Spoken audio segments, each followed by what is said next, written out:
कि ज्यादातर स्पीकर या तो उसके बाद चुनाव नहीं लड़े हैं या तो जीत करके नहीं आए हैं।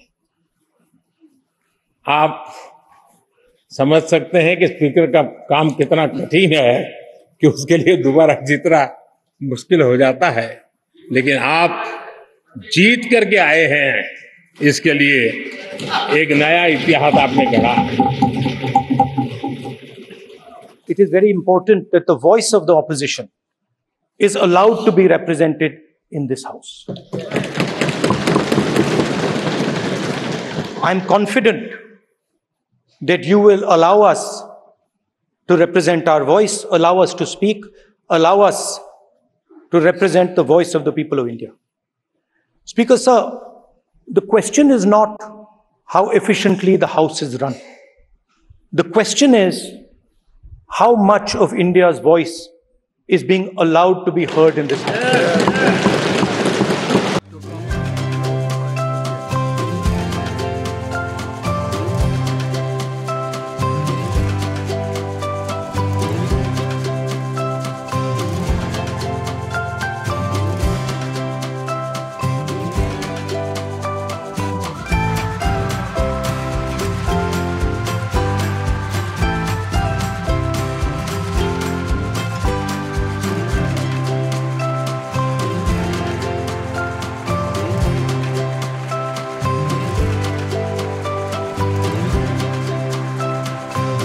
आदरणीय अध्यक्ष महोदय, ये सदन का सौभाग्य है कि आप दूसरी बार इस आसन पर विराजमान हो रहे हैं। आपको और इस पूरे सदन को मेरी तरफ से मैं बहुत बहुत बधाई देता हूं।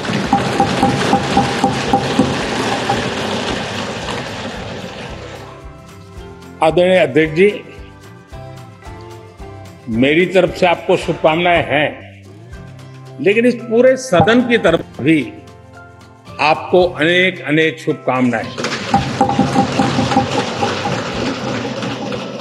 अमृत काल के इस महत्वपूर्ण कालखंड में दूसरी बार इस पद पर विराजमान होना बहुत बड़ा दायित्व आपको मिला है, और आपका 5 वर्ष का अनुभव और आपके साथ हम लोगों का 5 साल का अनुभव, हम सबका विश्वास है कि आप आने वाले 5 साल हम सबका मार्गदर्शन भी करेंगे और देश की आशा अपेक्षाएं पूर्ण करने के लिए ये सदन अपना दायित्व निभाने में आपकी बहुत बड़ी भूमिका रहेगी। आदरणीय अध्यक्ष जी, हमारे शास्त्रों में कहा गया है कि विनम्र और व्यवहार कुशल व्यक्ति सफल सहज रूप से होता है, और आपको तो उसके साथ साथ एक मीठी मीठी मुस्कान भी मिली हुई है। आपके चेहरे को ये मीठी मीठी मुस्कान पूरे सदन को भी प्रसन्न रखती है। मुझे विश्वास है आप हर कदम पर नए प्रतिमान, नए कीर्तिमान गढ़ते आए हैं। 18वीं लोकसभा में स्पीकर का कार्यभार दूसरी बार संभालना, ये अपने आप में एक बड़ा नया रिकॉर्ड बनते हम देख रहे हैं।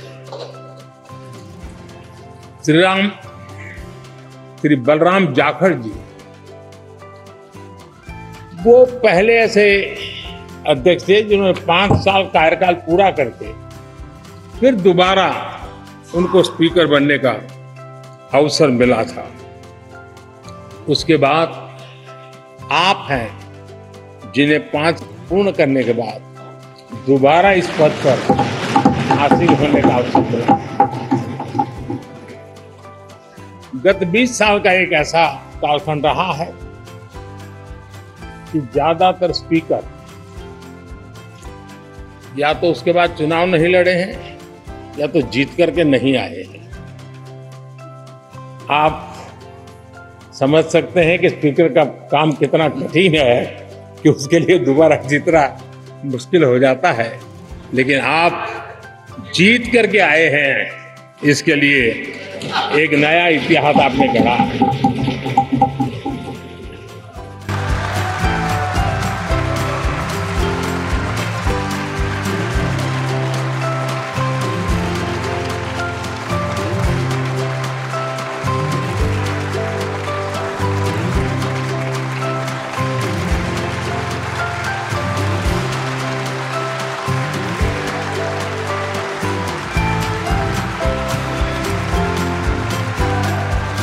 Sir, I'd like to congratulate you for your successful election. For the second time that you have been elected, I'd like to congratulate you on behalf of the entire opposition, on behalf of the India Alliance. Speaker Sir, this House represents the voice of India's people. And you, Speaker Sir, are the final arbiter of that voice. Of course, the government has political power, but the opposition also represents the voice of India's people. And this time, the opposition represents significantly more voice of the Indian people than it did last time. Speaker Sir, the opposition would like to assist you in doing your work. We would like the House to function often and well. Speaker Sir, it is very important that cooperation happens on the basis of trust. It is very important that the voice of the opposition is allowed to be represented in this House.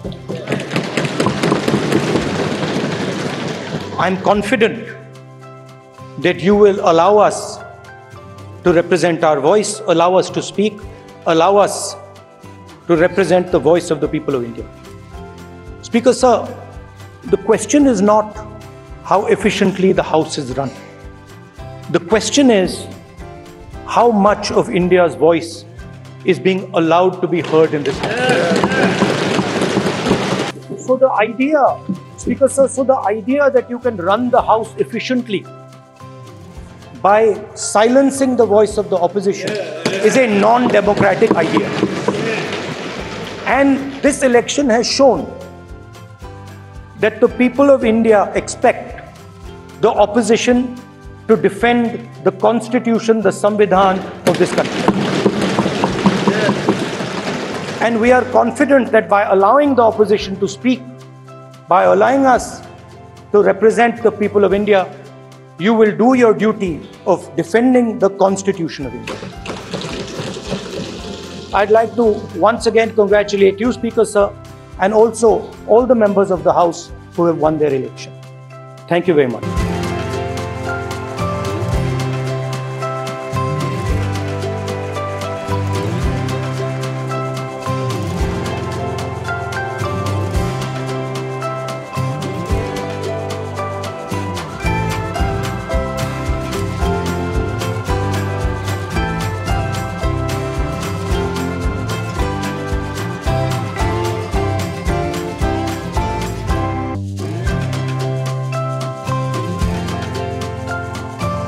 India Alliance parties unitedly raised their voice in front of Honorable Speaker's meeting that it is totally a security lapse.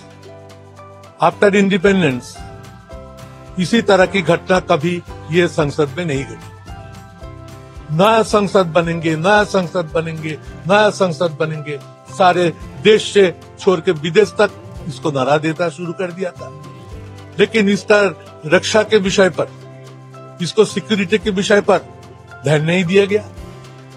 आज हम लोग सुनते कि 130 से भी ज्यादा security officers तो घटी है या लोग नहीं है। तो महुआ मैत्र का एक विषय, एक नंबर, एक पासवर्ड देश का नेशनल सिक्योरिटी का साथ जुड़ा दिया और एक्सपेल कर दिया। लेकिन आज जो एमपी इन लोगों को पास दिया था मैसूर का, उसका नाम हम लोगों ने स्पीकर से आज बुलाना कराया कि क्या नाम है, उसको डिटेल्स दो। तो वो सिक्योरिटी का क्वेश्चन नहीं हुआ। कोई सांसद, बहु सांसद मर जाते थे। वो जो धुआं निकला है उसको साथ कोई पॉइजनस स्मोक होते थे तो वहां बहुत कुछ हो जाते थे। तो ये भी देखना चाहिए कि नेशनल सिक्योरिटी का प्रश्न कैसे इसको साथ जुड़ गए और उसको समय जो पनिशमेंट हुआ था, इसका समय भी क्या होता, हम लोग ये भी देखना चाहते हैं। कल फिर खड़गे जी का घर पे सुबह 10 बजे उन्होंने मीटिंग बुलाया। अभी मेरे साथ बात हुआ। कल वहां जाके हम लोग हमारे इंडिया लिस्ट का अगले कर्मसूची हम लोग विस्तारित रूप से बताएंगे।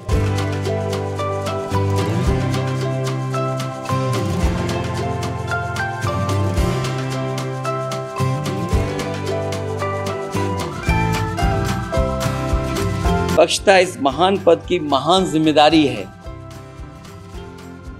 आप लोकतांत्रिक न्याय के मुख्य न्यायाधीश की तरह बैठे हैं। हम सबकी आपसे अपेक्षा है कि किसी भी जनप्रतिनिधि की आवाज दबाई न जाए और ना ही निष्कासन जैसी कार्रवाई दोबारा सदन की गरिमा को ठेस पहुंचाएं। आपका अंकुश विपक्ष पे तो रहता ही है, लेकिन आपका अंकुश सत्ता पक्ष पे भी रहे।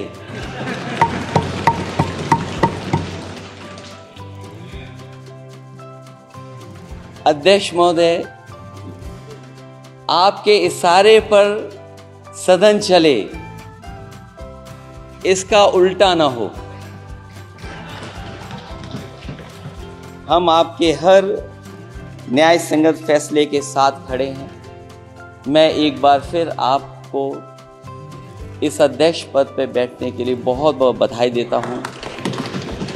मैं सदन में पहली बार आया हूं, ये नए सदन में। मुझे लगा कि हमारे स्पीकर की कुर्सी बहुत ऊंची होगी, क्योंकि मैं जिस सदन को छोड़ के आया हूं, अध्यक्ष जी, उसकी कुर्सी बहुत ऊंची है। उस समय भी मैं अध्यक्ष जी किसको कहूं कि ये कुर्सी और ऊंची हो जाए। जहां ये नया सदन है, वही मैं आपकी पीठ के पीछे देख रहा हूं, पत्थर तो सही लगे हैं, सब कुछ अच्छा लगा है, लेकिन कुछ दरार में मुझे कुछ सीमेंट अभी भी लगा दिखाई दे रहा है। अध्यक्ष महोदय, मुझे उम्मीद है कि आप जितना सत्ता पक्ष का सम्मान करेंगे, उतना ही विपक्ष का सम्मान कर करके हमें भी अपनी बात रखने का मौका देंगे। मैं आपको बधाई देता हूँ, शुभकामनाएं देता हूँ, हर तरीके के साथ आपके साथ।